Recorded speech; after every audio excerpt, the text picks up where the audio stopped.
tonight. Alright! We're gonna have a TV party, alright! Tonight! We've got nothing better to do than watch TV and have a couple of brews. Everybody's gonna hang out here tonight! Alright! We'll pass out on the couch. Alright! Tonight! We've got nothing better to do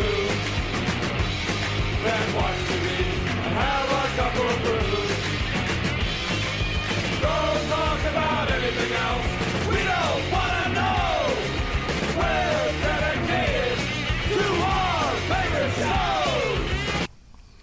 And tonight, our favorite show is Daredevil, Season 3, brought to you by the good people at Marvel, Netflix, and ABC Studios. Tonight, I'm joined by Robert Winfrey, the host of the 411 Ground and Pound radio show, and Damn You Hollywood. How you doing tonight, Robert? Much like you, I'm a little under the weather. Change of seasons tends to get you at some point or another, and in my case, it's today, mostly. My nose has been running like, I don't know, an Olympic steeplechaser. Well, if your nose is running, why don't you catch it? Ha, ha, ha, ha. I mean, it running is better than it being congested. I can at least taste stuff again. Terrific. But, happy to be here. Really excited for this show. Really excited for the discussion we're going to have. Because we scripted it all out beforehand. I have my talking points. I know you have yours. Yeah, I have some stuff I want to say. We talked before we started recording about how this is probably, if not the best, and one of the best of the Marvel Netflix TV seasons. I think some of the things we've talked about in the past were that some of the seasons ran too long. They didn't have enough story for all the episodes, or only like half of it was solid and the other half goes off a cliff. There's too much music and too many concerts, whatever. I would say this is probably the first time Marvel, at least the Marvel Netflix shows, where there was just the right amount of episodes and solid storytelling throughout, and there really wasn't a lull in the season. Like we've talked about, just a couple of examples.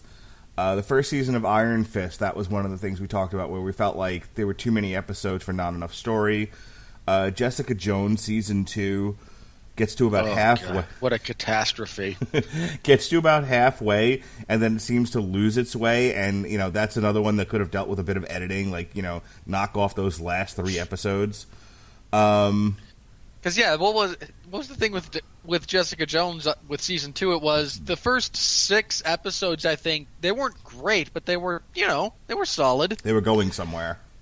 And then we get to, oh, your mom's alive, and the whole thing, like, this is the sudden cliff that we have all now fallen off of.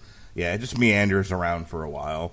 I think that, the criticism of Luke Cage from Robert and some others has been too much meandering with the music and not enough sticking to the actual story. And certainly Luke Cage season 1 was kind of schizophrenic, where it's we have one villain, then he dies, and then we start all over again with another villain, and he's not nearly as interesting, and it was just, it was weird. Second season was much stronger. In any case, this is probably... In some ways, yes. Again, my other major criticism of Luke Cage Season 2 was about Alfre Woodard. Mm-hmm. Not her acting, mind you, but her character, and the way it was handled around a few different points, I just kind of went... We clearly, when we were laying out this season, we wanted Luke Cage to oppose her at this point, Bushmaster at this point, and then go back to opposing her. And in the interim, we'll have them team up for nebulous reasons. Yeah. And just so little of that actually made sense to me. So I would say, after all of these seasons of television, we finally get to one where there are quibbles, there are issues, but they're really minor in comparison to some of the major ones we've discussed before. This is a highly successful season and a highly enjoyable one. They started with some superior grist for the mill. This is an adaptation, to a degree, of the 6 or 7 part story written by Frank Miller in the Daredevil comic from years past called Born Again, where the Kingpin learns of Matt Murdock's masked identity as the Daredevil, and over a period of time systematically ruins Matt Murdock's life, and then tries to murder him when he has no resources or supports to hold on to. He's a man alone in the world, and he's half crazy by this point. And then he almost succeeds in killing Daredevil. This is pretty much that story, with some twists thrown in there and some subplots involving the FBI. So let's get to it. Just real quick, did you ever read the original Born Again comic? No. Did you happen to listen to the source material that we discussed on it? No. Were you familiar at all with the story before you saw this season of Daredevil? Yes. How? If you've neither read nor heard such things. Because there are other ways of gathering information than listening to your podcast or reading the actual source material. Why don't you share with us what that might be? How did you learn? I have the internet. I have the internet. Okay, so what did you... Stop making me pull teeth. Tell me how you learned about Born Again. I Googled it. Oh, God, okay. I read a couple of synopses. Terrific. Moving on. Our story begins where the Defenders ended. Midland Center Tower, whatever it was, Midland Circle, has collapsed in on itself and on top of Daredevil, who survives the blowing up of the building by going down the drain pipe like a cockroach and being deposited into the street. I forget how. I'm not doing a plot. I'm not doing a episode by episode plot synopsis, but I feel obliged to at least discuss how this begins. He ends up in the care of Sister Maggie and Father Whoosy-Whatsy. Do you remember the priest's name offhand? Lantham? Hang on, let me get the... Yeah, Father Lantham. Turns out Sister Maggie is going to end up being his mother, and we'll talk about that in a little bit. But he comes into the care of Sister Maggie. He's in the church, and he is nursed back to health. And the plot goes something like this. In the beginning, he decides that he will no longer live as Matt Murdock, only the Daredevil, and he refuses to wear the suit because he does not believe in what it stands for anymore. But he also doesn't have it. It was mostly destroyed in the explosion and building collapse. But he makes a point of saying, "I refuse to wear the suit. I no longer believe in what it stands for." I think it's worth saying that. Yes, I understand he physically doesn't have it, not like he had a choice. But I guess if he really wanted to, he could have gone back to Gladiator. Melvin. Was that his superhero name? Yeah, Gladiator. Yes. He could have gone back to Gladiator and gotten another one. He specifically chose not to. But he still, wants to get out there and, and fight evil and such and such. He just wants to be the Daredevil, and he's kind of having a pity party in the beginning. So let's talk about those first couple of episodes. I also need to talk a little bit about where we are with the Kingpin, but I feel like we should focus on the first couple of episodes of just where Matt Murdock / Daredevil is mentally. What did you think of those early beginnings of the season with him, his spirit seemingly crushed? Whether it was being hung up on Elektra or just feeling like, there can be no life for Matt Murdock. There can only be the Daredevil for whatever his reasons were. I mean, I'm down with it. This is a guy who has... One of the central conflicts of Daredevil's throughout the first 2 seasons was how much him trying to protect those close to him, because what he does will put them in danger. And bear in mind, this is all well-trod material from most superhero stories generally, but it's well-trod for a reason, because it's a valid point. Now he's, if you watch The Defenders, he was estranged isn't quite the right word, but because he and Foggy and Karen were still friends, but they weren't as close as they had been in the past.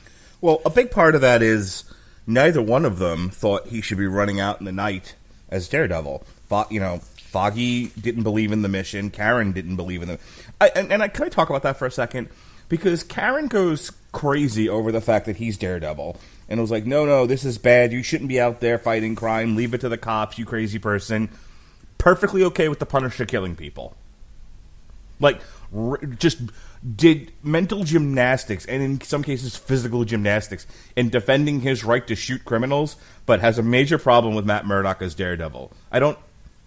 Did I miss something, or did they never reconcile those two positions she has? I don't think they ever really reconciled them.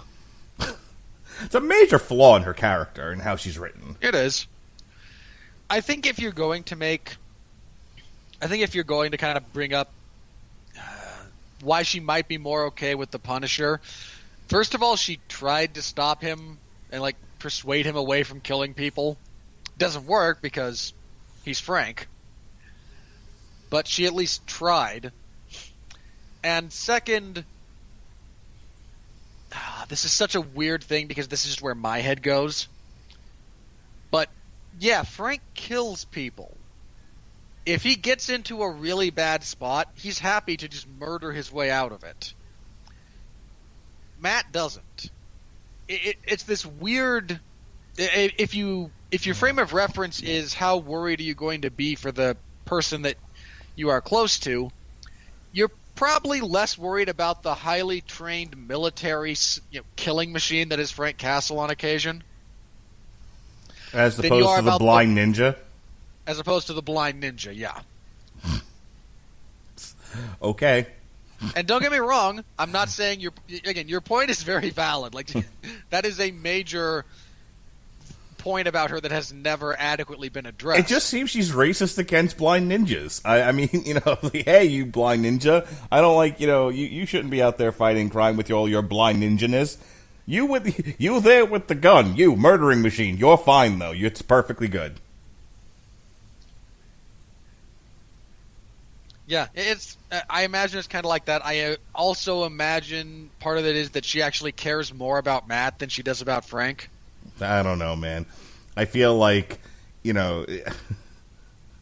I feel like she lost her patience with Matt in the first season, and she never quite gets it back until the very end of this season. But every time Frank Castle walked on screen, you could I almost feel like you could physically see her get wet. There was some sexual tension going on between her and the Punisher that I was that just seemed very natural. I don't even know if anyone in production of Daredevil or the Punisher meant to do that, but it's very apparent to me. Those two together are hubba hubba. There is some chemistry between the two of them for sure. Yeah. Nothing will come of it because nothing will come of it, but Marvel, Netflix. But I mean, every time her and Frank are in the same room, I feel like it's going to go straight to porn. All right. Go back and watch The Punisher, people. When she shows up for those 1 or 2 episodes, man, I'm telling you, she walks in and it's and you can kind of hear the NWO music in the background. Anyway. So, I liked the fact that they know their audience. They know that their audience does not want to wait 4 and 5 episodes like they did with the Defenders for anything to happen. We're episode 1. We're out there. Daredevil is out there beating the shit out of people. Trying to, and getting his ass kicked in the process. But can I just say that I really did enjoy the physical repercussions from the building falling on him. Yeah, no, it was very much a fighting. Take a drink, everyone. Very much fighting from underneath babyface story. Here we have a guy who starts out really having lost everything. That's the thing. He loses his hearing in one ear. Right. He has no connections to anybody. He's physically broken. He's mentally broken. He's starting off two or three issues into the Born Again storyline, and he'll remain so for at least the first third of the season before he really starts to build himself back up again. I mean, slowly but surely he reconnects with Foggy and then Karen, and we're getting ahead of ourselves here, but I mean they'll all start to work together, in taking down the Kingpin and all of that, and by the end of it, he's actually further along physically and mentally than he was at the start of Daredevil season 1, where they've accepted him as what he is. They're going to reform the legal firm and all of that. So it's a triumph, but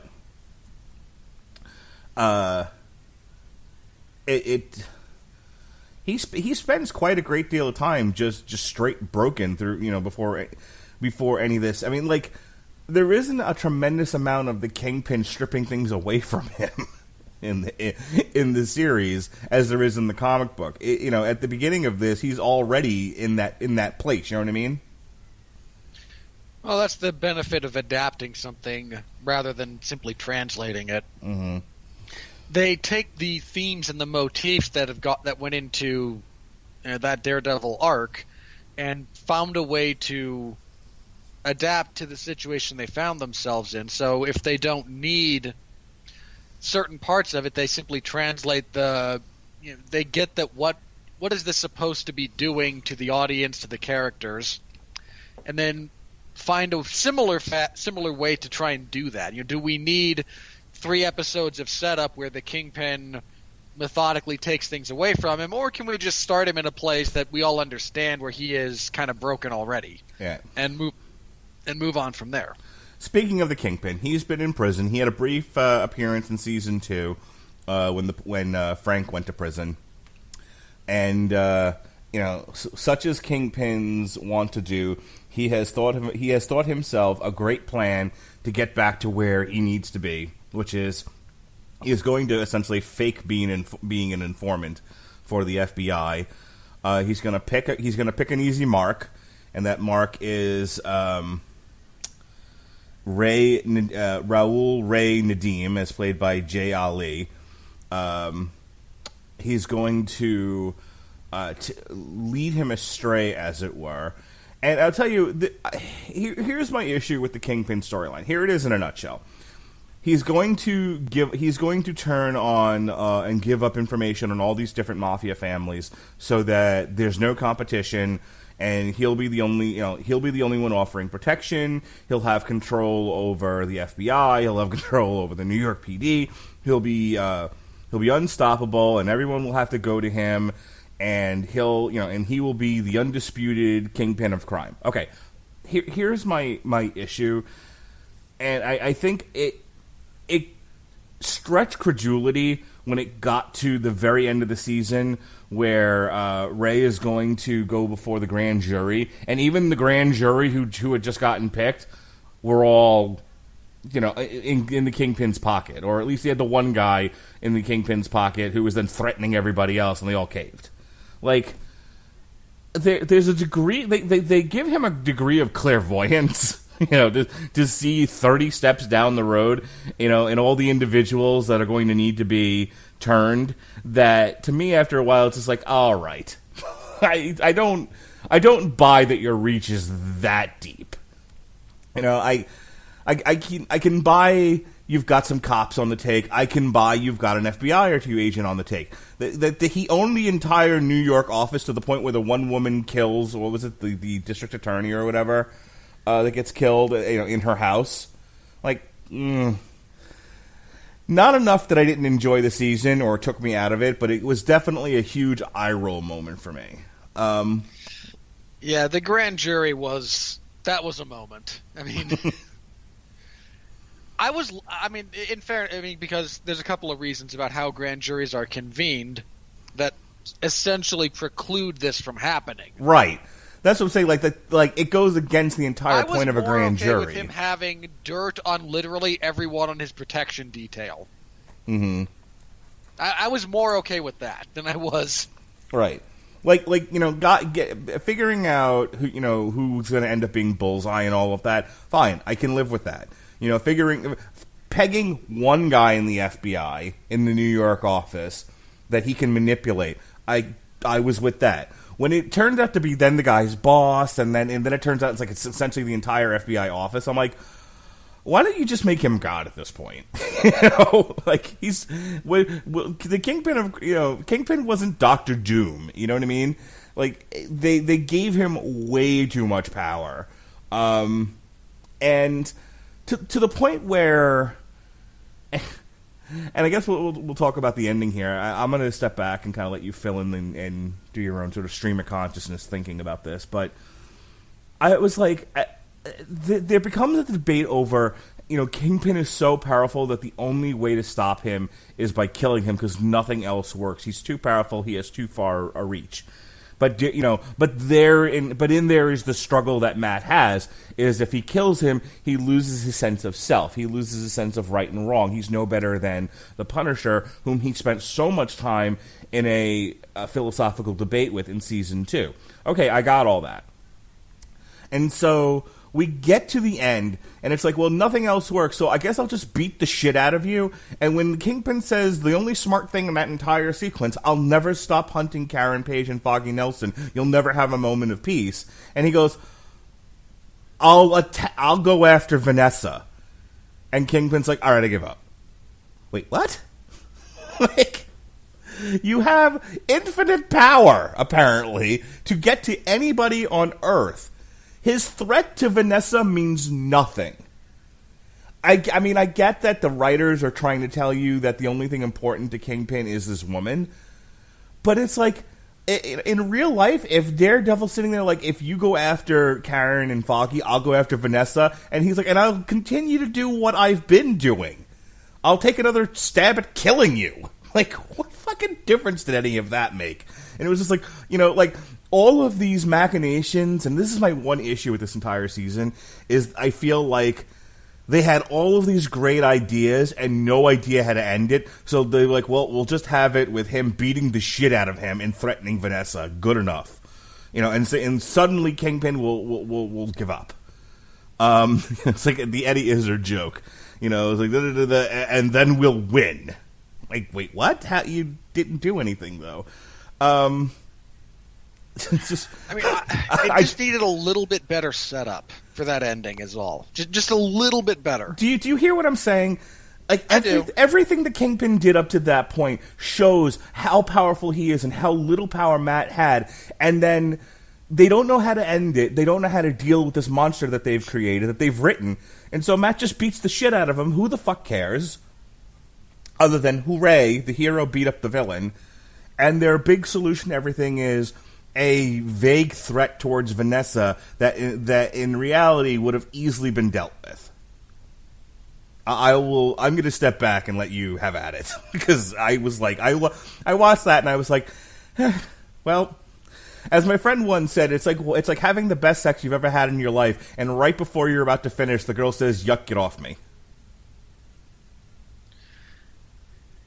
I don't necessarily disagree with you. I think there's a couple of things that made me more okay with it. One is that they have gone to great lengths to establish that this is literally the only other person that he cares about. To the point that he's going to forget he's the Kingpin? Sure, in the moment. Okay. I mean, bear in mind, the degree to which he is going to be good to his word is something that can be explored further. Mm-hmm. In the moment, sure. If he's like, okay, I'm going to kill you, but I can't quite bring myself to do it. I'm not going to stop. If you keep, and his response is, if you keep pushing me, I'm going to kill you, then I'm going to kill her. Or I'm going to kill her in front of you and then kill you. And he kind of, and to elicit an in the moment capitulation that we can work more around later, I'm okay with that. I also really wanted, if this is going to be your setup, that Matt is now going to hang this over his head, that I have evidence she is What's the word? I cannot remember the word for the life of me. What are you trying to say? I don't know. It's not quite. It's not collusion, but it's. She's an accessory. It's still not that. I don't remember what it is. It'll come to me later. Okay. When it's no longer relevant. But if he's going to hang this threat over Kingpin's head of, I can prove her involvement in this. The corollary needs to be that Kingpin isn't just in jail, but he is somehow crippled in his power base. Right.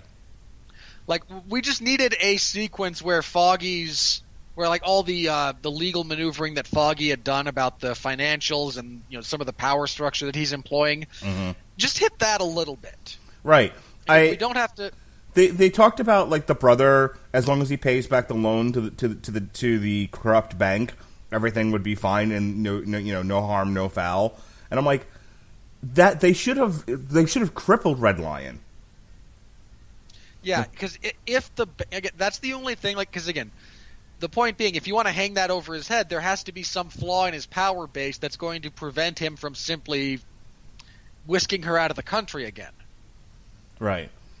I mean, Matt's not going to go on a world trip. He's not going to go globe-trotting to fix this. He's not Batman. Yeah. I think a stronger ending really would have been that, Matt saying to him in that moment, I'm not going to kill you, but I'm going to bring Vanessa in. Vanessa's going to prison right along with you, and Kingpin saying, leave Vanessa on the street. And, our feud is over. I won't go out. As long as Vanessa is free, Karen Page and Foggy Nelson shall also be free. And then, as the Kingpin is being pushed into the car, have the camera pan up to her in the high tower, and she smirks. Now you've got some grist for the mill for season 4, as we have Lady Kingpin of Crime, #MeToo. There's no stop that. It's too early in the podcast / late in the evening for you to start with that crap. But I'm serious. I'm not pitching terrible movies here. I'm saying that I won't get into. I'm joking about the political implications and the current scheme of things. Okay, let's put that to the side. That was a joke. But I'm deadly serious when I say that setting her, because here's the thing. I'm not just pulling that out of my ass. She essentially said to him, I don't really want to be with you if you're just going to keep me in a corner. My attraction to you is being a part of your world.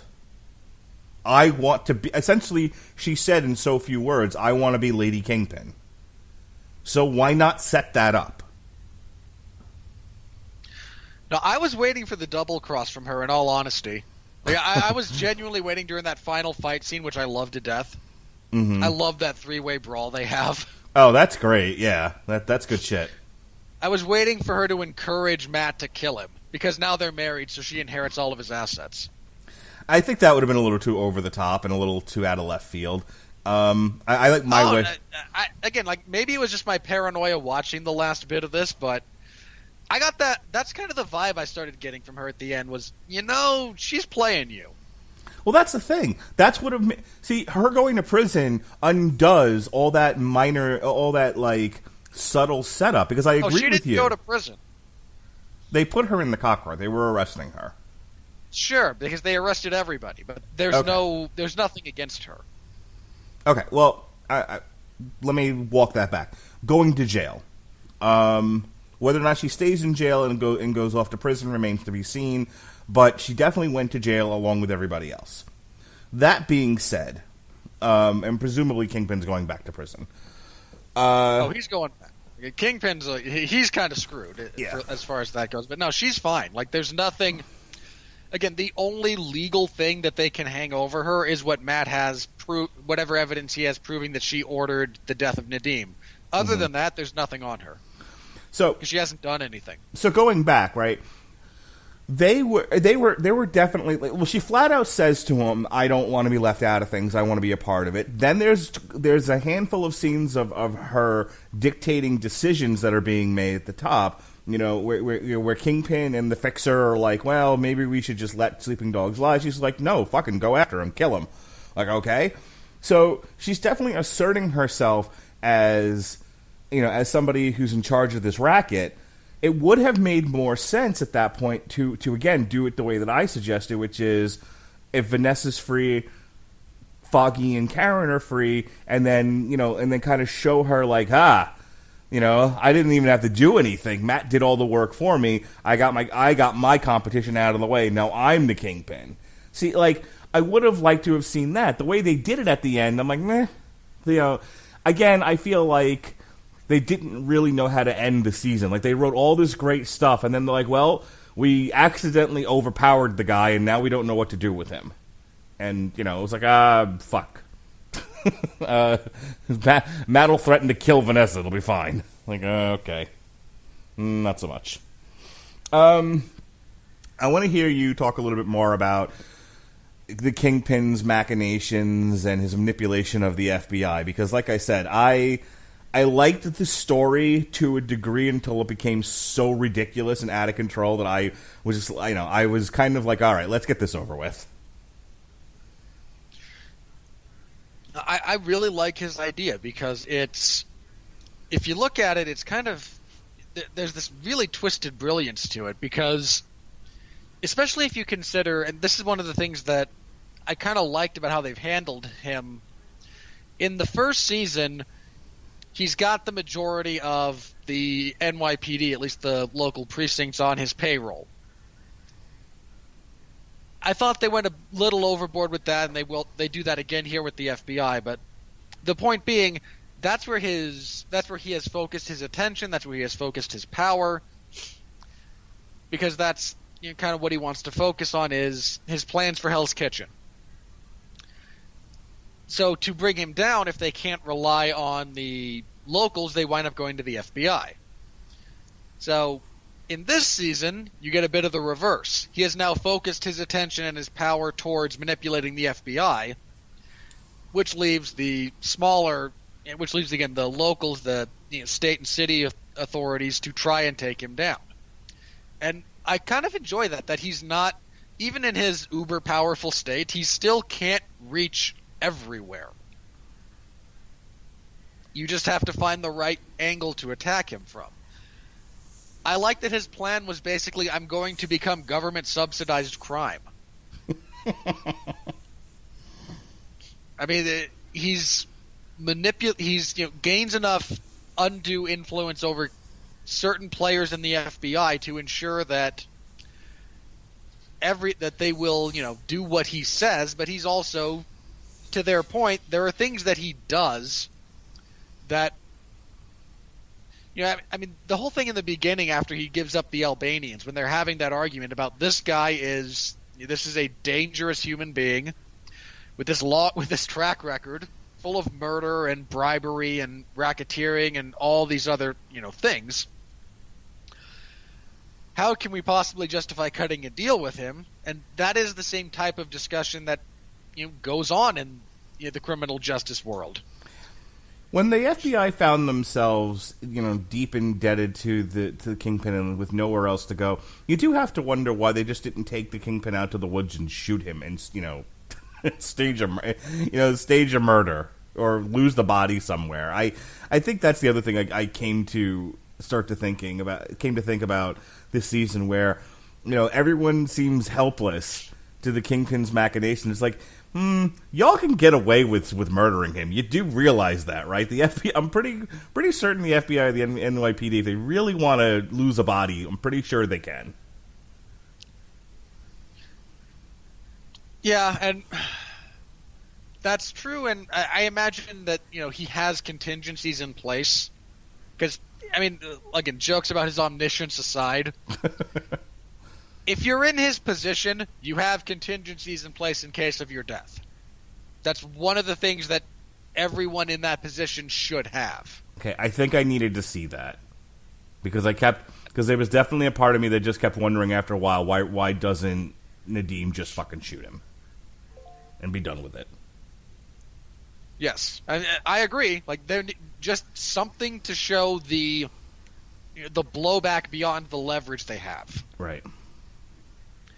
Which would have been, I agree. I would have liked that, but I can also infer it a little bit as far as that goes. But I also kind of like, to that point, I kind of like that a bunch of the times you're watching the season, you go, Frank had a point.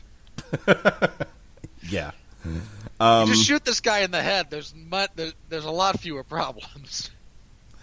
So let's talk about, unless you've got anything more to say about the Kingpin, let's talk about Bullseye for a little bit.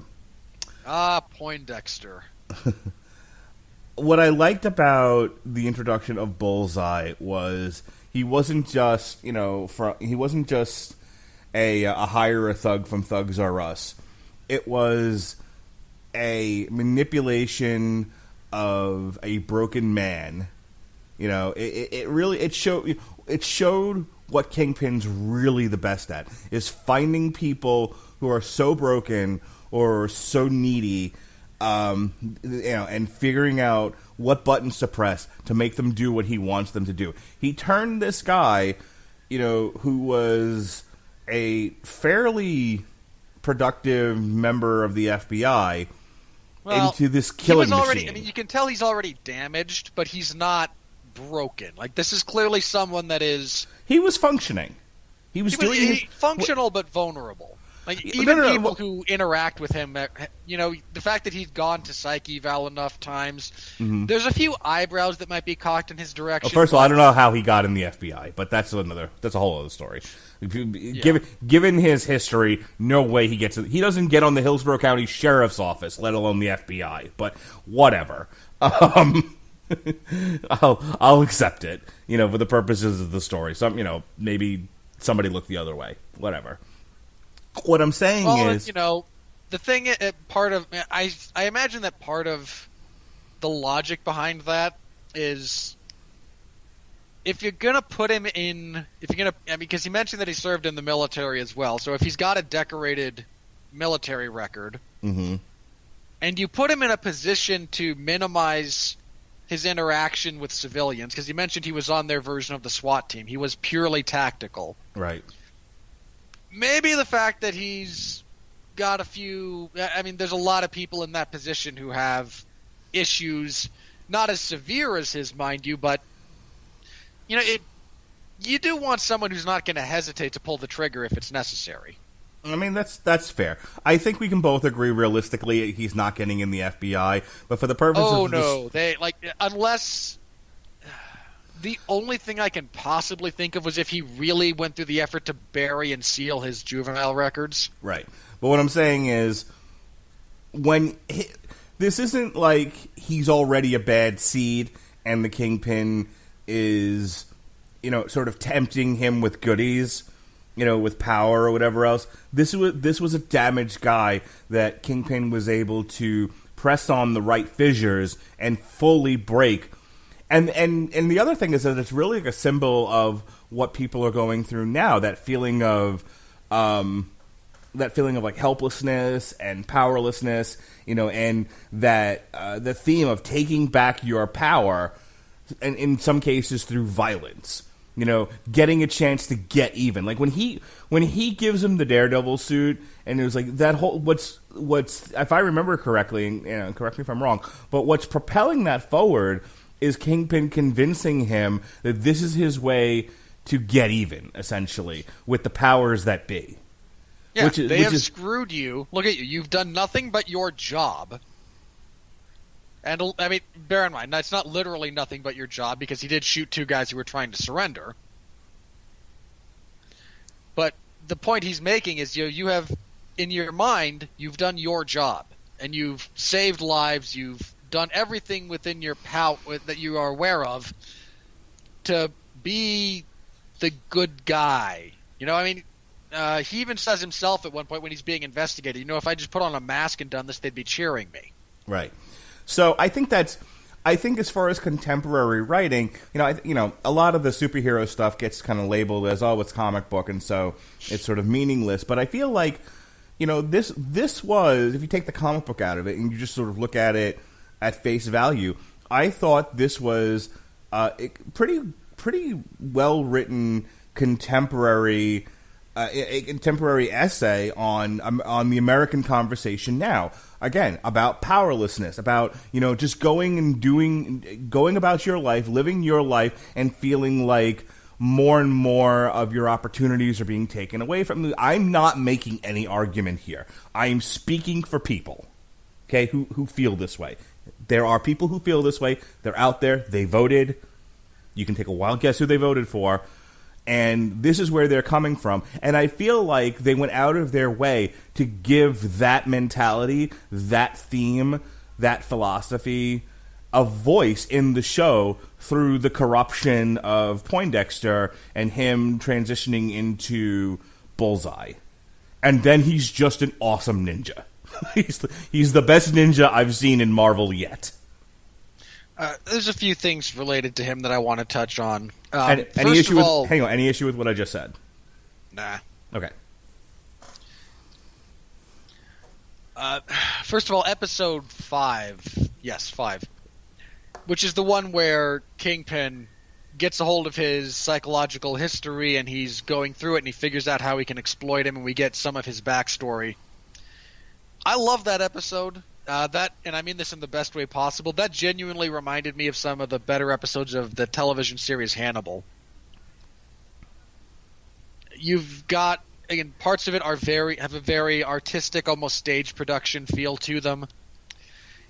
You definitely get Kingpin, again, not assaulting anyone physically, not threatening anyone overtly, but just finding the right buttons to push to get people to do what he wants. And I imagine that was deliberate. I've mentioned before that the showrunners for Daredevil across all 3 seasons have very clearly drawn some lines between their version of Wilson Fisk and that of Hannibal Lecter. I mean, there's a reason that his introduction in season 1 is set to the Goldberg variations. There's a reason that in season 2, when Matt goes to visit him in prison, they copy the scene from Silence of the Lambs where Clarice meets Hannibal for the first time. I mean, again, these are all deliberate choices by the showrunners, I'm fairly sure.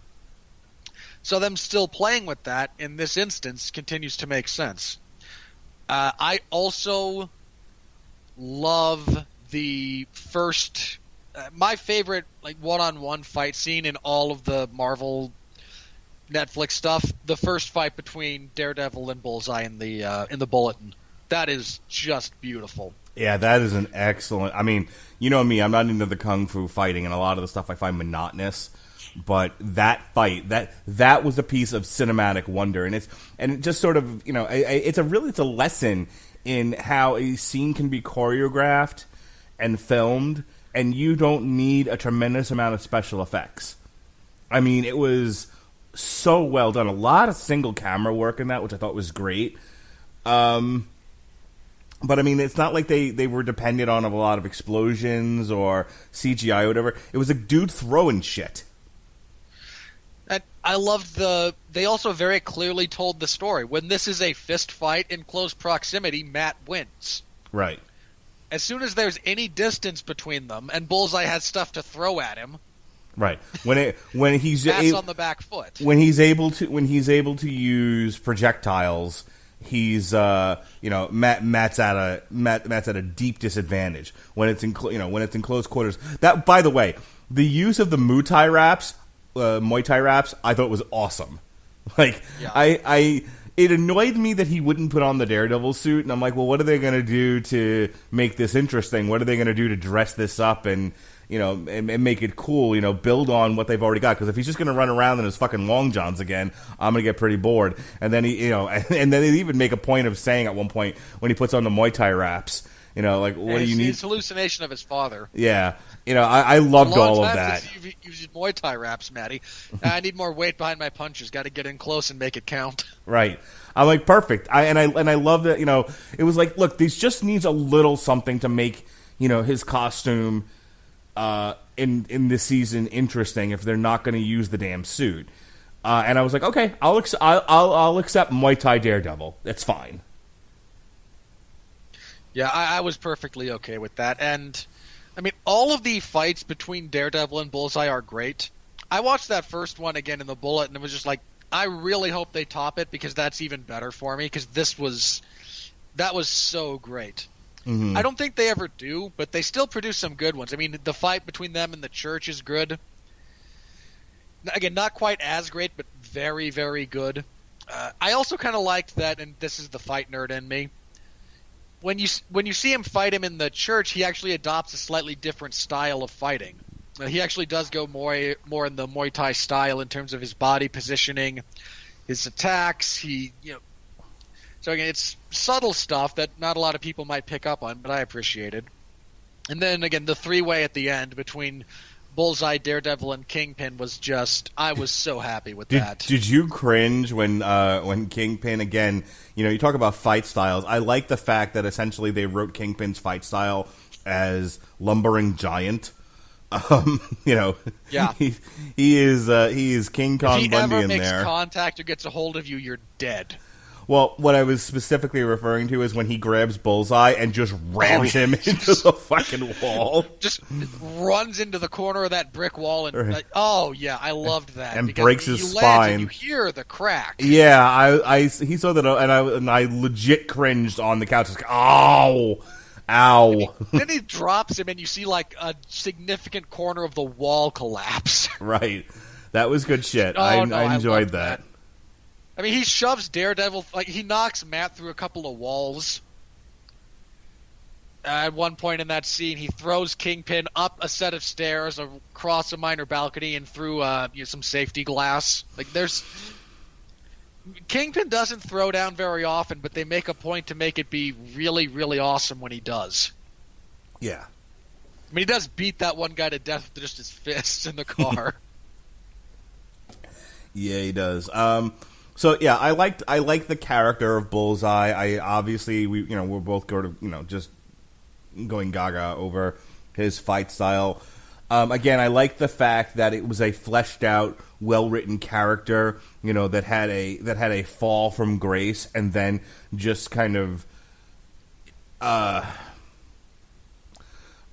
just bathes in his own insanity after a while. It's like it's almost like a becoming. He somewhere inside of him was this being all along, this Bullseye, and once it's out, he's like, I don't ever want to stop being Bullseye. I'll be Bullseye forever. I liked all of that instead of him just being a thug. I also like the fact that he wasn't what was it, Colin, whatever his face is in the Ben Affleck movie, who was completely overacting. Yeah. Hey. Colin Farrell's Bullseye is the only good thing about that movie. And he was totally overacting. Totally. Oh, yeah. Unequivocally, he was. Still the only good thing about that movie, with an honorable mention to Michael Clarke Duncan being just kind of generally awesome. So my point being that here you have the story of two Bullseyes. One in which you have a character, who is just, who's over the top and ridiculous and silly, and then one that is really well written and gritty and interesting and awesome. It's just like two ways of handling the characters. Look how different they are. Just needed to be pointed out. We have been at this for almost an hour. We've talked about sort of the high points of the season, some things that we should have done that they probably should have done differently. Let me hit on a couple of different character points. I thought this was Foggy's season. I thought he tended to be a bit of a whiner, a bit of a male Adrian in the first two seasons. And I like the fact that him and the girlfriend. First of all, I thought the girlfriend was at some point gonna be done with him. I like the fact that the girlfriend was like committed to him and seemed to be a decent gal, and that she had some great ideas, and that in the writing they had great ideas for how to use Foggy. Running against the district attorney and all of that. I thought all that was great. I thought this was the best use of Foggy so far. And I really enjoyed. Generally, I would agree with that. Apart from like the college flashback from season 1. Yeah, But actually, I'd agree with that, with the exception of that singular episode in season 1, because Nelson v. Murdock is still like the high point of this show. Yeah, but we're talking one look, season long. This is all awesome, Foggy. Like, I don't have a problem with anything he does in this season. I like the fact that he wasn't a do nothing character. Like, he isn't there just for Matt to bounce off of and be a reflection, a reflection wall. Like, he's his own character with his own motivations, and I liked that he, in his own way, he was also a hero. By the same token, Karen, less of a twat in this season. I thought that was a nice change. I especially I liked the head to head that she goes to with the editor.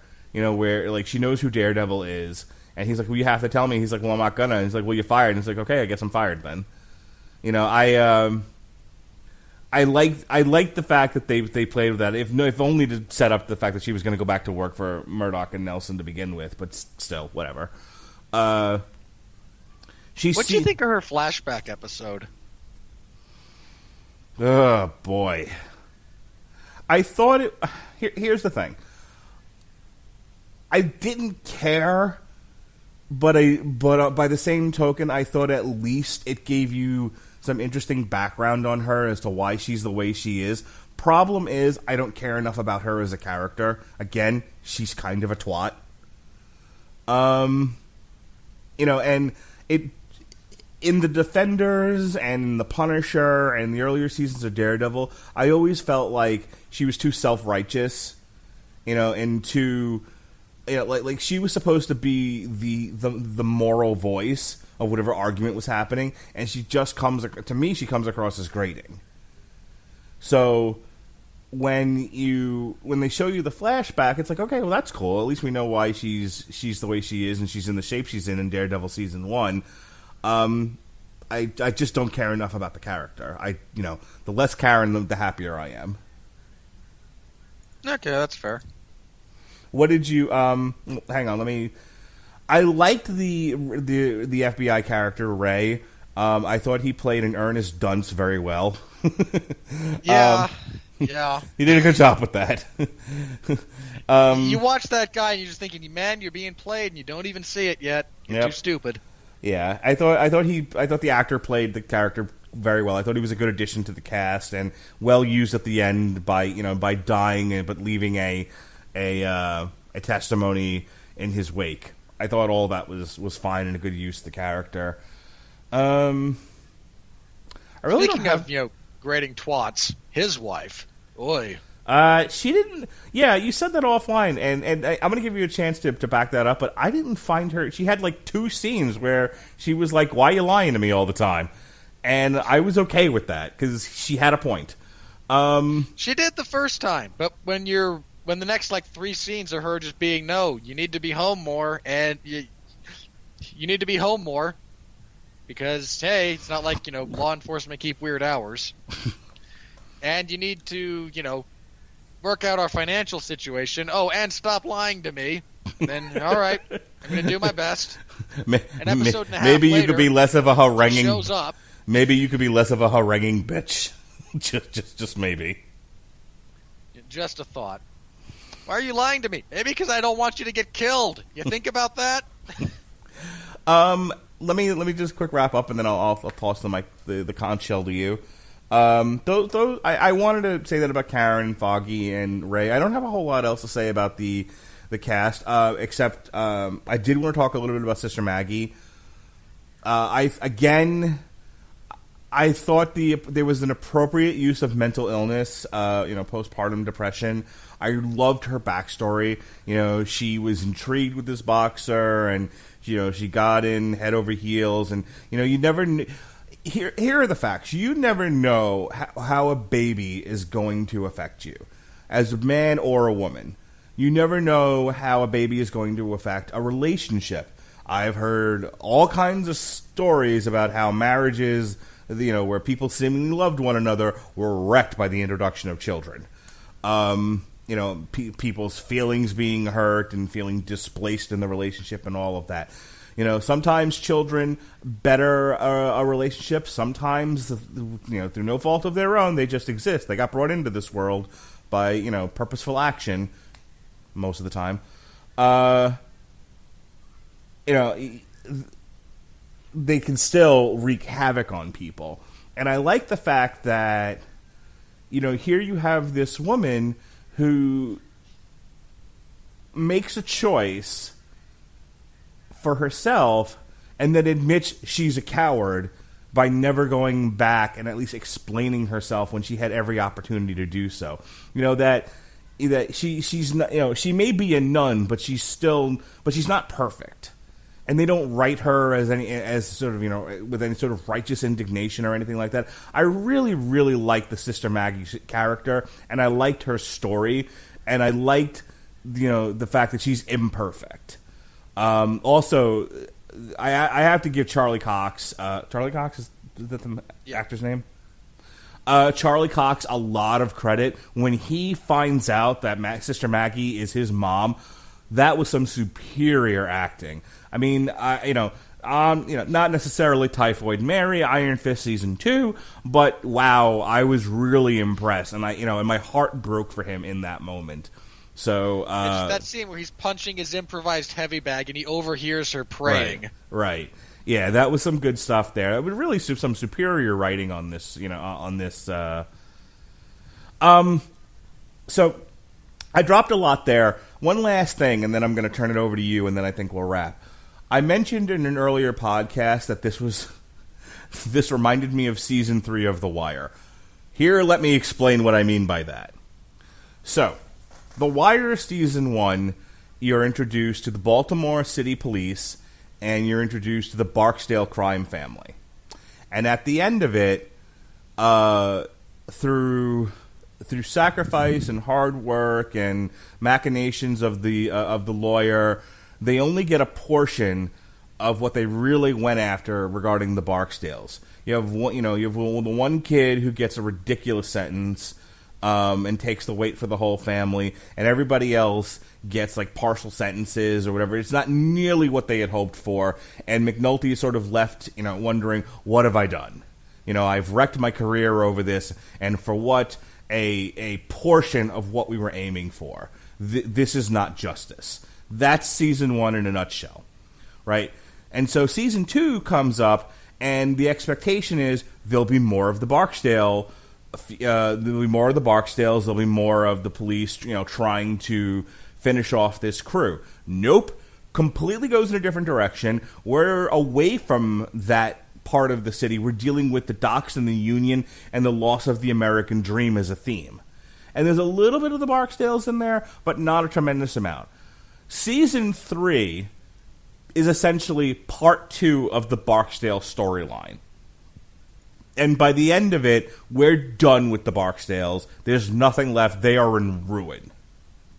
I mean, most of them are dead at this point. But the rest are in prison for life. Okay. Very similar structure with Daredevil. So Daredevil Season 1 is Daredevil versus the Kingpin.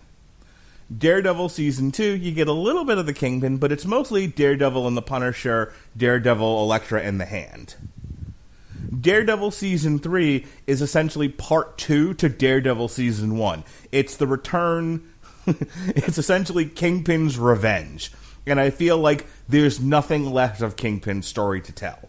Like, if we never see him again in the Marvel Cinematic Universe, it's fine. His story is told. There's nothing really left here to say, just like there was not a whole lot to say at the end of Season 3 vis-a-vis the Barksdales. So, to me, structurally, Daredevil and The Wire are very similar.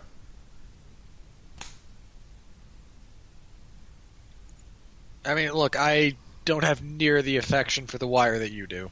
It's not about affection. I thought I fairly described the structure of both and the similarities between Daredevil and The Wire. I don't disagree with your comparison. Okay. Yeah, I mean, I at no point did I give an opinion on, this is good, this is bad in that. I said, hey, look, they were both kind of the same thing. They left where they left Season 1 They went completely in a different direction with Season 2, and then Season 3 they went back to what they were dealing with in Season 1. Period. I mean, unless you have a major disagreement with that, I'm just going to kind of turn things over to you. Anything left unsaid, things you wanted to talk about. Things I've said that you want to mull over and give your opinion on. I agree with you on the Sister Maggie character. I really enjoyed her. I mean, again, I knew going into this that character is in the comics Daredevil's mother. I didn't know if they were going to stick with that or not. My only, and this is a really very specific gripe. We mentioned that, Matt overhears her praying and that's how he learns that she's his mother. I almost took that as a deliberate de facto confession on her part because he's got super hearing. The fact that the next episode she is shocked that he has learned this kind of struck me. Did you forget? I don't know if she totally knows that, though.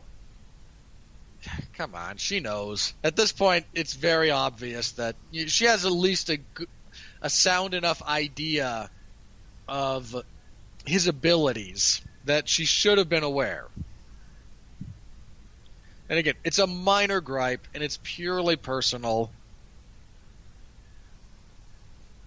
And again, that's really the only thing I've got there. I agree with you that I liked that. I mean, she even mentions, nowadays we know a lot about postpartum issues and how to handle them. 30 years ago or however old he is, not so much. So they took me away to the church because I was a danger to myself and my child. And, all things considered, that's better than other alternatives. Sure. It's certainly better than strangling the baby in the crib. Or throwing it out a window, or leaving the water running in the bathtub. I mean, there's a number of horrible things that have happened to children whose mothers were dealing with that. Going the Ozark route and drowning it in the water. I haven't seen Ozark, so I'll take your word for it. Yeah, it's pretty horrifying. I mean, Jason Bateman's on the show. It's got to be horrifying. Oh, my God. Anyway, what else? Oh, let's see. We get our contractually obligated single-shot fight sequence in Episode 4. And these have been getting progressively more elaborate for this show. If you're looking for elegance and simplicity, it's Season 1. The hallway fight in Season 1, when he beats up a bunch of faceless goons, he hits one in the head with a microwave and then rescues the kid. All right. It's great. I lean more towards the one in Season 2 when he takes out an entire biker gang over the course of a couple of stories descending stories in a building. That just spoke to me more than anything else. Here, it's him fighting off 3 or 4 guys in a prison, followed by his escape from the prison as it goes into lockdown and a riot is instigated because Wilson Fisk controls the majority of the prison and wants Matt dead. Yeah, that was pretty awesome. It was. I mean, honestly, I don't think you can... I think the only differentiation between those 3 scenes is what you prefer personally. Yeah. Because, again, if you want something that's simple and more on the believable side of things, Season 1. If you want something that's still very combat-based, but clearly ups the ante a little bit, it's Season 2. Because, which is my favorite. If you want something that seems to push more of the technical side of things, including, there's a whole dialogue exchange with him and the Albanian kingpin before they leave. It's less about the fight, though the fight is great, and more about the entire escape. Because from that last scene when they switch from Kingpin, where he's watching on a monitor, to Matt, there is no cut until he gets out into the cab and passes out. Right. So again, they all do different things, but they're all great. Let me see. I agree with you about Foggy. Foggy is pretty awesome in this season. Him dealing with the stuff with his family. His brother just kind of being stupid. Again, his political career, which I imagine will be revived in future seasons if there are any. Yeah, and there might not be. These Netflix Marvel shows are falling dropping like flies. Which, just as an aside, I feel like the Iron Fist and Luke Cage shows. I mean, they're saying that they got axed because social media impressions were down on both of them, and so essentially, the inference is that viewership was down on them, which we don't know because we don't have Netflix viewership numbers. Here's what I'll tell you. I have a sneaking suspicion that quietly Disney is saying, stop, don't renew anything else. What you've renewed is fine, but essentially Jessica Jones season 3, and Punisher season 2, once they're done, we're going to see everything fall off of Netflix because they need content for Disney's streaming service. These shows are all produced by ABC Studios. It's nothing for them to continue to be produced. It was a matter of distribution. I think everything's getting saved for Disney. That's my opinion. Whether or not we'll see Heroes for Hire or independent Iron Fist and Luke Cage. First of all, at this point, they need a movie. They need one long hour and a half to get to where the end of Iron Fist is and the end of Luke Cage season 2 was, to get them on the same page in the same city for there to be a Heroes for Hire. You can't. The way they ended Iron Fist, you can't seemingly jump into a Heroes for Hire where they left that. You kind of can with Luke Cage. At least he's still in Harlem. But it's still there. Mark, you don't understand. Oh, Jesus. After Avengers 4, just all of this is going to be wiped from continuity. Just accept whatever episode 1 is and where they are and just go with it. It was one of my big gripes about partially Luke Cage, partially Iron Fist. And I know why you did it this way, because you could not leak to the production and writing for these shows that, hey guys, Thanos wins. Right. They could. Yeah, you couldn't end Iron Fist with him turning to dust or some shit like that. In all seriousness, I wanted that to be the last shot of Luke Cage, was him dissolving. Here's what. Not just because I don't like the show, but because I want these things to. The problem is on the timeline. Iron Fist takes place after Luke Cage. All right. No, if you listen to what Misty says at the end of Iron Fist, she's like, "We're gonna need," when they're talking about what's her face, the girlfriend being the new Iron Fist. She says, "We're gonna need you around." The last time I saw Luke, I did not like what I saw. The last time she saw Luke, he was the king of Harlem. Yeah. So, which is the timeline's really fucked up with these shows because Jessica. All of these ones are taking place.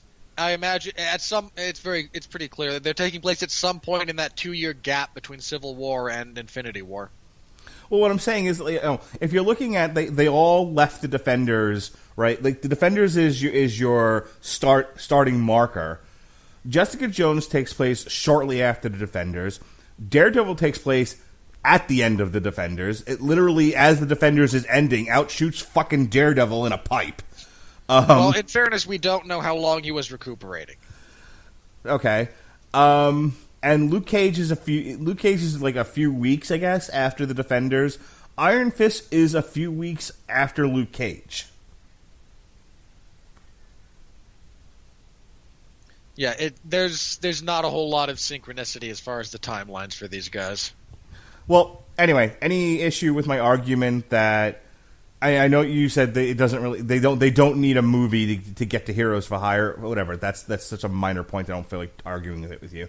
But my contention that we have not seen the last of Iron Fist and Luke Cage and Daredevil and the Punisher and Jessica Jones. We're just not going to see them on Netflix anymore. They'll be on the Disney streaming service. I imagine that's accurate. I mean, Runaways and Cloak and Dagger and the New Warriors, which there was a pilot ordered for. All that shit's going to end up on the Disney streaming service. You mark my words. Probably, but someone would have to care about it first, and no one cares about those. They renewed Cloak and Dagger for season 2. Someone clearly cared. Nah. Do you have any idea how much crap gets renewed that no one cares about? Your mom gets renewed that nobody cares about. All right. Anything else about... again, you have conceded the argument. Anything else about Daredevil season 3, sir? No, I don't really think so. Let me see. Was there anything that I didn't touch on? Is there anything... let us assume, whether it's on the Disney streaming service or Hulu or Netflix or the Playboy channel or your mom, that there is a season 4.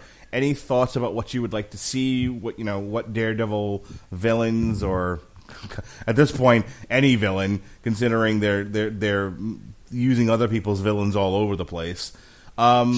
They've clearly set up Bullseye to return. Sure. With the adamantium skeletal structure. Right. We have a really clear setup for the Gladiator. Because while we've seen Melvin, Daredevil did just leave him to get arrested by the cops. Right. So him feeling betrayed and then coming back for revenge actually as the Gladiator is a pretty easy thing to see how it would do. Right. So yeah, just see how that would work. I'm not terribly familiar with his rogues gallery, all things considered, beyond those 3. Yeah. Beyond the big 3 of them. Last year we read Guardian Devil, which was written by Kevin Smith, and I believe the big bad in that one was Mysterio. No, Kevin Smith is terrible.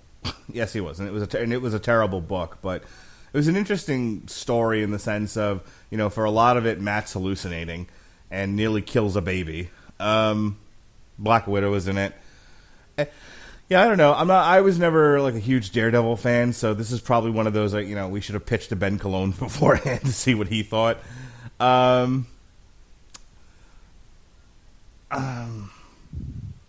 I don't know. After the Kingpin, I'm not really sure, who Daredevil's big bads are. I mean, there's a lot of minor bads. Again, we had The Hand is gone. That was a big one.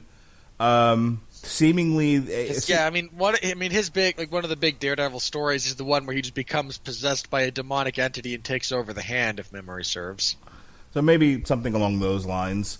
Hey, they're bringing out Mobius the Living Vampire.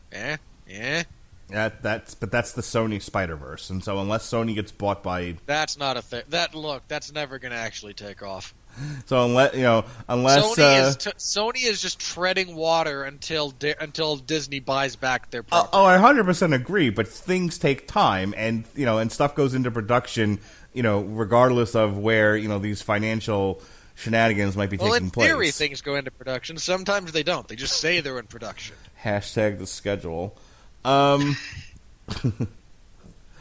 No, Gambit, totally under production. I was about to bring up Gambit. Maybe they'll scratch the Gambit movie. We'll get Gambit in season 4 of Daredevil, because why the fuck not? As long as it's Channing Tatum for one episode and he gets shot in the head. All right, screw that character. I think I think we've sufficiently beaten this horse. What do you think? Yeah. Again, this was probably my favorite of the Marvel series, individual seasons. This is right up there with Punisher. For me, this was, again, a few minor notes aside, just excellent from start to finish. I think it's the best written yet. I think it's the number one best written season of Marvel television. Let's just draw a circle around just the Netflix ones, because I don't know. I'm happy to include all of the Marvel television across other platforms as well. This was better than anything on Agents of S.H.I.E.L.D., anything from Cloak and Dagger, anything from The Runaways. It's certainly better than anything with the Inhumans. Really? Because I thought the Inhumans was number one. One with multiple zeros after it. It's the or with a decimal place in front of it. It is 0.1. It is the single best written series season of television written in the Marvel television cinematic universe.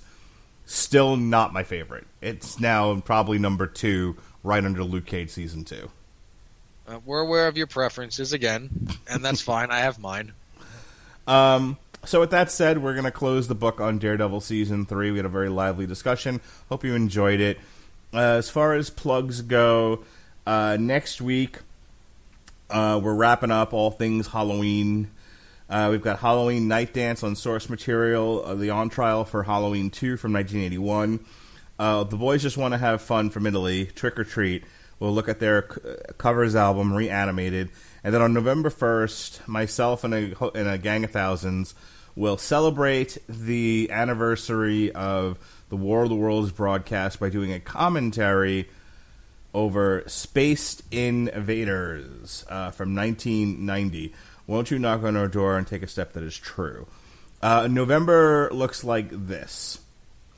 We'll be doing Alexis Haina will be joining us for a couple of source materials first. And get this, my father, the infamous communist and homosexual Christopher Rattledge, will be the judge on source material November 5th as we do the second round of DC Meets the Hanna-Barbera characters. Oh, God, those are so bad. So we're going to have Alexis Haina, she'll be on, we're all going to pitch our shows to my dad, and he'll choose which one is the least offensive. This is such a bad idea. We've got a couple of TV party tonights for you. Myself and Robert Winfrey and possibly Robert Cooper. One never knows. We'll be looking at Season 7 of Voltron on November 6th. Alexis Haina makes her return. Seriously great season of television from Voltron. A couple of minor quibbles, but other than that, great. Alexis Haina makes her return to TV party tonight, talking the chilling adventures of Sabrina. We'll be doing a special Thursday night show of the Metal Hammer of Doom. We'll be looking at the new Soulfly Ritual. Again, Alexis Haina returns to source material on November 12th. We'll be looking at Deadpool Kills the Marvel Universe. Myself and Robert Winfrey will be looking at the Illumination Studios animated Dr. Seuss movie, The Grinch.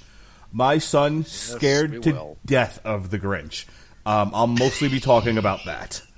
Like, doesn't Bring want him to the movie. Doesn't Make know. him sit there and watch. I intend to. Believe me, there's a whole plan in place for this. But like, I'm not even joking when I tell you he's like me with the Rankin and Bass, like, you know, Hobbit and Lord of the Rings cartoons, you know, or Raggedy Ann and Andy. So, you know, like the so Grinch he just just sits there and goes, "Boy, this is weird." Why are you making it's me watch fucking this? nightmare fuel. Like, he like cries when the Grinch comes on television. I can't wait to bring him to this movie and torture him. Good. Toughen him up. That's right. Metal Hammer of Doom returns to its proper Wednesday slot on November 14th. We're going to be looking at Hardcore Icon, Sick of It All, Wake the Sleeping Dragon, baby. Mark, I have to tell you something else, because you're getting to the point where you're probably going to mention that you're reviewing Titans in January, but go on. It's awful. Just don't. Just don't. I'm 2 episodes into it, and they've already killed one of the Hawk and Dove characters. Just don't watch it. That's the only way the stuff will go away. Okay, thanks. We'll be celebrating Veterans Day. I have to remind them we're doing this, but we'll be doing it on Thursday, November 15th. It'll be Our World War with our good friend from the Canadian office, Andrew Graham. That's another TV party tonight. Gavin Napier of the Casual Heroes will deign to come on the Source Material podcast and talk Justice League America, The Tornado's Path.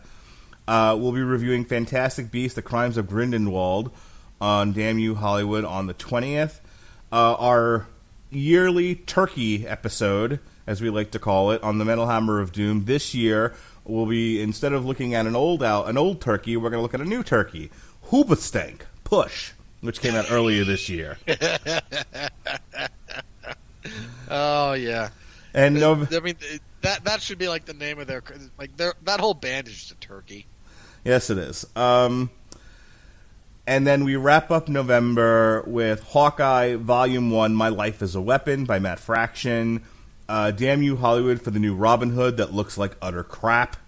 Metal Hammer. We still have to review that. Didn't they move the date so there's something else coming out like the same week? Yes, Creed 2. You want to do that instead? No, there was something else. Wreck-It Ralph, which I took off the schedule. Oh, God. Yeah, I will not be watching. I won't. put myself through Creed. this Robin Hood adaptation. Yeah, you will. I don't know what I'm going to see instead, but... No, you're going to see Robin Hood. We're going to talk about it. Neither of those things is accurate. We'll be looking at POD Circles on the Metal Hammer of Doom. And then finally, wrapping up November, our will be the On Trial. This whole reason why I've kept Robin Hood on the schedule was because I wanted to do this. I want to make a whole Robin Hood week. Robin Hood, Prince of Thieves, On Trial. That's an interesting one. That's an interesting choice. Yeah, see? Now you have to see the new Robin Hood to complete the week of podcasts. No. Hold on. There's a significant difference between me saying, Robin Hood, Prince of Thieves is actually the type of movie that On Trial was made for, where there's positives and negatives, and talking about them is a productive and interesting discussion, and me having to sit through 100+ minutes of Taron Egerton and Jamie Foxx trying to dude bro in Middle Ages garb. No, not the same thing. There's a UFC fight on December 1st. If it's not taking place at the same time as Deontay Wilder versus Tyson Fury, then Robert Winfrey, myself, and Pat Mullen will be doing alternative commentary for that fight. I've decided. Where we just relentlessly mock both of them for being terrible. I like Deontay Wilder. Alabama strong. Of course you do. Of course you do. He's not good, but he's a wild man power puncher. That is exactly what you like in a fighter. And he looks like he's good. I mean, it looks like he's got like the arm length of the fucking wingspan of a 747. He does have enormously long arms. And then there's Fat Tyson Fury. That's right. I'm very excited for this fight. Either the UFC needs to not have that fight on at the same time, or you need to tell Larry you're taking that night off. We need to talk about this fight. No, while it's happening. I would rather watch a crappy UFC fight night than Wilder and Fury. Well, at least I assume I'm putting it on the schedule now. Myself and Pat will be doing it, so there. Yeah, hopefully I can be on just to laugh at it, because I genuinely want to be on that show so I can hang out, watch those two, they really need to set up windmills on the outside of the ring for these two. That's a Showtime pay-per-view, right? Like it's a regular pay-per-view? I don't know. I don't care. Okay. I'll have to get with Pat beforehand. This has to happen. I have to talk about this fight. All right. Real quick question for you. Superman, the original 1970-ish movie with Christopher Reeve, is coming to theaters. I'm definitely taking my daughter. Do I take the 4-year-old? Ooh. Yeah.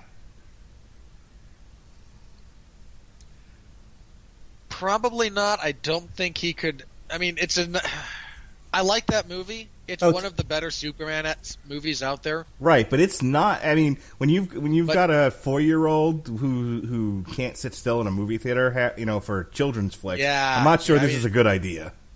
But it's Superman. No, that is probably not a good movie for an ADD 4-year-old. Like, just not a good.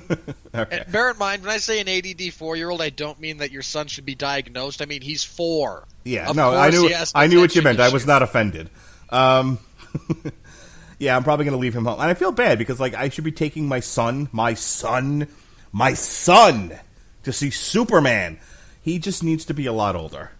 But that's okay. At least another 2 years. But that's okay. We tried to raise my daughter gender neutral, and there's no reason why she can't go see Superman too. So she can grow up to be a bi-gender fluid plus something or other. Gosh. She couldn't be any less gender neutral. Nothing we did worked. I am sure. If she were any more girlish, I wouldn't know what to do with myself. She's going to for her birthday. She wants to redecorate her room. I'm wildly curious as to what she's going to come up with. I'm pretty sure there's going to be Eiffel Towers everywhere. She's quite French. She's quite the Francophile. Well, there are worse cultures to admire. Indeed. All right, that's enough of my blathering. Time for your turn to blather. Apart from everything Mark mentioned, because it kills my soul, to just realize all the crap I have to watch. There's so much crap. And every now and then there's something good. Like this. Or, actually, again, the latest season of Voltron was surprisingly good. And I say that as a guy who really enjoyed what they've done so far. This might have been their best season, all things considered. So you can tune in to hear us talk about that. Mostly you can find me Sundays on the 411 Ground and Pound radio show, where I take a look into the wide, wacky, wonderful world of mixed martial arts. Trying to recover from last week's episode, which, let me put it charitably, it went off the rails a time or two. It was previewing a crappy Fight Night card. No one cares. This week we will be reviewing said crappy Fight Night card and previewing UFC 230. The dad bod meets the bigger dad bod. It's going to be black on fat crime. It's fat black on fat black crime. All right. Daniel Cormier, Mr. Dad bod, who will still knock you out cold. Who will still kill you, by the way. Like, I say that jokingly because I know Daniel Cormier is a supremely gifted fighter who would destroy me, or you, for that matter, without issue. Against Derek Lewis, who is bigger. Who has hot balls. Who took off his shorts for a post-fight interview once, and when asked why, he said, because my balls was hot. That's a quote, y'all. My balls was hot. Genuine quote. What he said on the mic as he's standing there in his underwear after getting his ass kicked for 13 and a half minutes and landing a Hail Mary right hand to win the fight. It's not a bad pay-per-view. It's just not all that great. I mean, Lewis and Cormier is not competitive. The co-main event is now Weidman and Jacare, which is a solid fight. Jeez, those are all middleweights and one heavyweight fight on the main card. There are 4 middleweight fights. But Derek Brunson and Israel Adesanya is not bad. That one sucks. Branch and Cannonier might be alright. And then again, Weidman and Souza is solid. And then again, Cormier is going to beat Derek Lewis. And we're all going to die a little bit inside watching it because Derek Lewis does not have watchable fights. So you can hear us preview that event. That should be fun. And we'll talk about all the major news, including stuff that broke recently about the UFC essentially trading Demetrius Johnson to ONE FC in exchange for Ben Askren. I said it after Henry Cejudo won and immediately said I want to go up and fight TJ Dillashaw. They're shutting down flyweight, folks. Oh, they're just going to get rid of the division? It's not official yet, but, I mean, come on. I imagine that's what they're going to do. Henry Cejudo doesn't want to be at flyweight. He doesn't like the weight cut.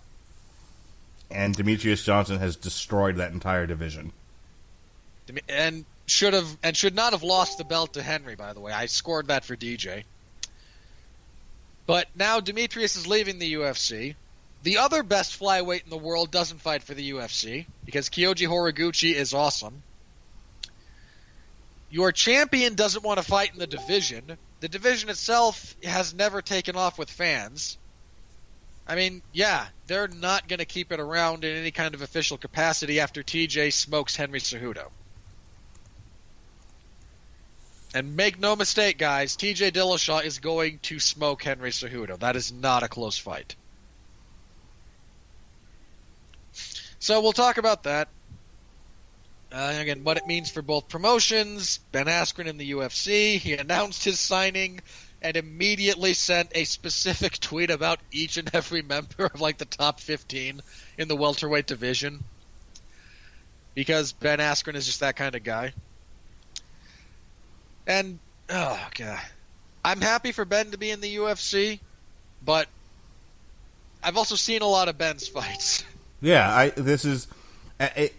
I feel like this is George St. Pierre with even less personality. No. Ben's got more personality. If you haven't seen his episode of the Joe Rogan Experience or listened, look up some of his trash talk on Twitter. It's relatively entertaining. I mean, that's fine. I just remember Ben Askren's fights being the cure for insomnia. You're also remembering him from 5 years ago in Bellator. That is correct. He made a couple of really important adaptations to his style that have smoothed out a lot of those issues. So he's no longer dry humping people for 25 minutes at a time? Would you let me finish? his positional game he adapted his positional game to be more based around wrestling than jiu-jitsu. So he's not battling guys, trying to get hooks in from back mount. Instead, he just takes a roll position or a ride and smashes you from there. Now, he doesn't smash you because he doesn't hit that hard, but you can't get him off you. And he got a lot more stoppages just because you can't get up and I'm going to keep hitting you. Right. Okay. Well, we'll see. Again, if your only impression of him was, again, Bellator 5 years ago, look up a few of his one fights, and again, it takes a slightly discerning eye to see the difference, but he made a significant adaptation that led to a greater success rate. And him in the UFC will be interesting. All right, I got confirmation from Pat that he's probably available for Tyson Fury versus Deontay Wilder. Okay. Again, I hope I am, because laughing at those two will be fun. Yeah, I enjoy when we're a three-man booth. All right, are we ready to say rock and roll on this thing? Yeah, just if you haven't seen Daredevil Season 3, watch it. It is, again, probably if we're talking objective quality, it's the best out of all of them. It's only a little better than Titans on the DC Universe. It is light years. Slightly better. The light that Daredevil Season 3 emits will not reach the ass end of the universe where Titans exist for another 100,000 years. And on that note... Streetwalker Starfire. Thank you for joining us here on TV Party tonight in our meandering discussion. For Robert Winfrey, be well, be safe, and behave.